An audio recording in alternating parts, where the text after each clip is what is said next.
Assalamualaikum warahmatullahi wabarakatuh. Perkenalkan, nama saya Super Eko Putra dari Prodi Ilmu Komunikasi. Di sini saya akan menjelaskan tentang sejarah dari hukum komunikasi.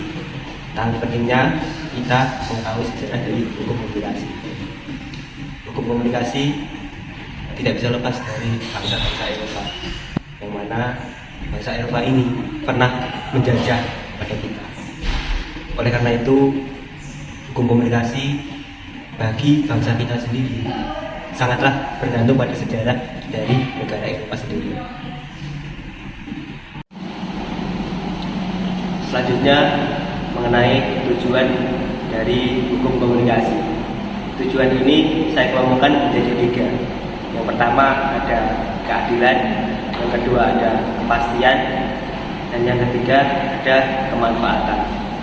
Yang pertama keadilan, mana tujuan dari hukum sendiri yang paling utama yaitu adalah keadilan. Setiap orang berhak untuk memiliki keadilan, dan setiap orang berhak jika melakukan kesalahan dilakukan keadilan. Yang kedua kepastian. Hukum itu pasti, karena ketika seseorang melakukan kesalahan maka sudah pasti orang itu akan terkena hukuman. Dan yang ketiga ada kemanfaatan. Manfaat tujuan dari hukum sendiri yaitu kemanfaatan, di mana orang yang lemah supaya yang tidak memiliki kedudukan ataupun derajat itu harus memanfaatkan hukum ini, karena manfaat dari hukum sendiri adalah keadilan tadi. Selanjutnya, dalam membuat hukum juga tidak bisa semena-mena.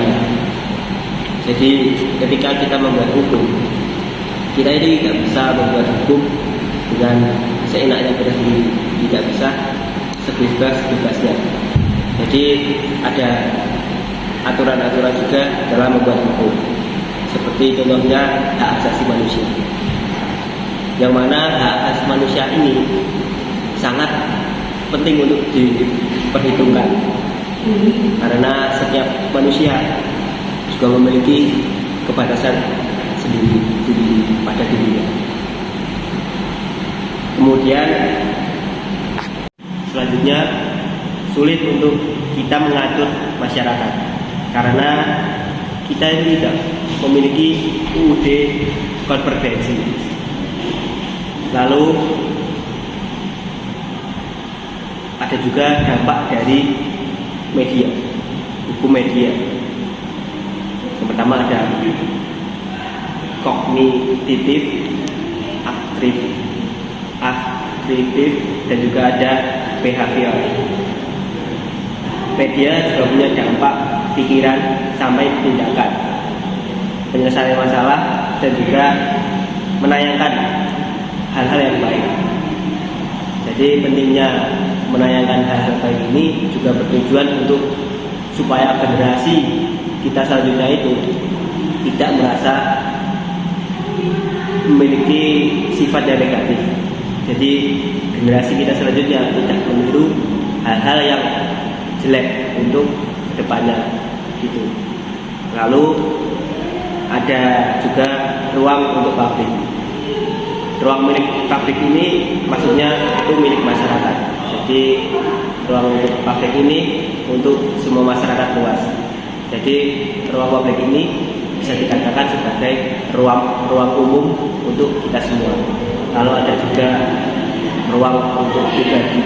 Jadi ruang untuk pribadi ini khusus untuk diri kita masing-masing. Jadi ketika kita memiliki ruang pribadi, orang-orang tidak bisa semena-mena masuk pada ruang kita. Lalu ada juga tentang hukum melindungi ruang publik. Jadi ruang publik ini juga memiliki hukum. Hukum itu seperti sesuatu itu harus penting, terus sesuatu itu harus nyaman, dan sesuatu itu harus dibutuhkan. Lalu hukum yang bagus itu seperti apa sih? Jadi hukum yang bagus itu datang sebelum masalah itu terjadi. Jadi sebelum ada masalah itu terjadi, hukum itu harus sudah ada. Dan di Indonesia masih belum bisa menjalankan itu semua. Lalu ada juga tentang sistem dan sumber hukum. Sistem dan sumber hukum ini terbangun dari sistem yang tidak dapat terpisah, artinya itu saling menyambung.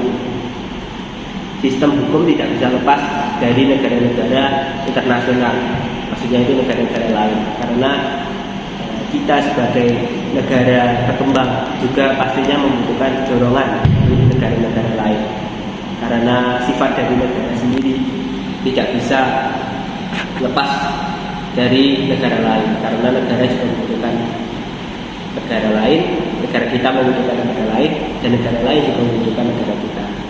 Seperti contohnya kalau kita kekurangan pasokan makanan, maka negara lain bisa memasokkan ke kita. Dan sebaliknya juga, jika negara lain membutuhkan pemasukan makanan, kita juga bisa membantu dalam negara itu. Dan juga hukum tidak bisa lepas dari politik. Jadi ada namanya teori kuasa, namanya itu Civil Society. Jadi society ini maksudnya masyarakat yang kuat. Jadi hukum itu berfokus pada masyarakat itu. Lalu selanjutnya ada hukum mengenai tayangan di media massa. Jadi hukum tayangan ini khususnya di Indonesia sendiri itu masih, menurut saya sendiri masih jomplang, karena kan hukum ini itu masih mementingkan kota-kota yang ada di ibu kota. Contohnya seperti Jakarta yang sangat menjomplang daripada kota-kota lainnya. Makanya itu hukum di Indonesia ini masih terbilang masih jomplang. Terus ada juga namanya diversity of ownership. Jadi diversity of ownership ini maksudnya itu kepemilikan channel. Jadi ketika TV di Indonesia dimiliki oleh sebuah program swasta atau mungkin milik negara, nah, jadi itu namanya diversity of ownership. Jadi channel itu milik dari perusahaan tersebut. Dan ini ada beberapa peraturan-peraturan dari Menteri Komunikasi dan Informatika Republik Indonesia. Yang pertama, pengertian dari izin penyelenggaraan penyiaran. Jadi izin penyelenggaraan penyiaran ini adalah hak yang diberikan oleh negara kepada lembaga penyiaran untuk menyelenggarakan penyiaran. Lalu ada pasal 3 yang berbunyi RII dan TVRI merupakan lembaga penyiaran yang telah berdiri dan ditetapkan sebagai LPP dalam UU nomor 32 tahun 2002 tentang penyiaran. RII ini dan TVRI mendapatkan LPP yang berlaku untuk stasiun pusat dan seluruh cabangnya dengan melaporkan secara tertulis tentang keberadaannya kepada Menteri. Lalu untuk mengembangkan jaringan RII dan TVRI wajib mengajukan permohonan tertulis penggunaan frekuensi kepada Menteri. Terus ada juga pasal 5 yang menjelaskan bahwa dalam pengajuan permohonan perizinan, LPP lokal harus memenuhi persyaratan administrasi, program siaran dan data teknik penyiaran dengan mengisi formulir sebagaimana yang dimaksud dalam lampiran LA atau lampiran IB peraturan Menteri ini. Mungkin sekian penyampaian materi dari saya. Maaf bila ada salah-salah kata. Wassalamualaikum warahmatullahi wabarakatuh.